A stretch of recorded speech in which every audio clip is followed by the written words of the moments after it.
பர்வதங்கள் நிலை பெயர்ந்தாலும் என் கிருபை உன்னை விட்டு விலகாது.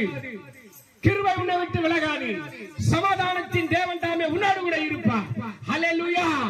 மலைகளே விலகி போயிடுமா, பர்வதங்களே நிலை பெயர்ந்து போகுமா, நிலை குலைந்து போகுமா, அசைந்து அசைந்து ஆடி அசைந்து போயிடுமா, ஆனா அவர் கிருபை உங்களை விட்டு எப்போதும் விலகாதையா. ஆமென்.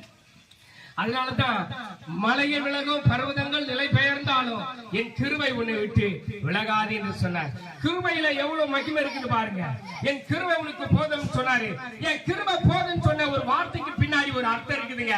கிருபை உனக்கு போதும் அப்படின்னா அந்த பலவீனம் இருக்குது பாருங்க, அந்த பலம் புது பலனாய் மாறும். அந்த பலவீனம் புது பலனாய் மாறும். அந்த பலவீனத்துல என் பலன் பூரணமாய் விளங்கும் சொன்னார். ஒருவேளை கால்ல பலவீனம் இருக்கா, தொண்டையில பலவீனம் இருக்கா, வயிற்றுல பலவீனம் இருக்கா, கழுத்துல பலவீனம் இருக்கா, நடக்க முடியலையா, பிரச்சனையா, எந்த பலவீனமாய் இருந்தாலும் கர்த்தர் புது பலனை தருகிறார்.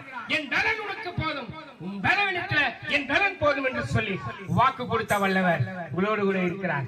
ஆக கர்த்தராகிய இயேசு கிறிஸ்துவை விசுவாசித்து கேளுங்கள், கர்த்தர் உங்களோடு கூட இருந்து உங்களை வழி நடத்துவார். இன்னும் சத்தியத்தை கேளுங்கள், சத்தியத்தை அறிவீர்கள், சத்தியம் உங்களை விடுதலையாக்கும். கர்த்தர் தாமே உங்களை ஆசீர்வதிப்பார். என் ஆண்டவராகிய இயேசு கிறிஸ்துவை விசுவாசியுங்கள், அப்பொழுது நீங்களும் உங்கள் வீட்டார் ரட்சிக்கப்படுவீர்கள். ஆமென், ஆமென், ஆமென்.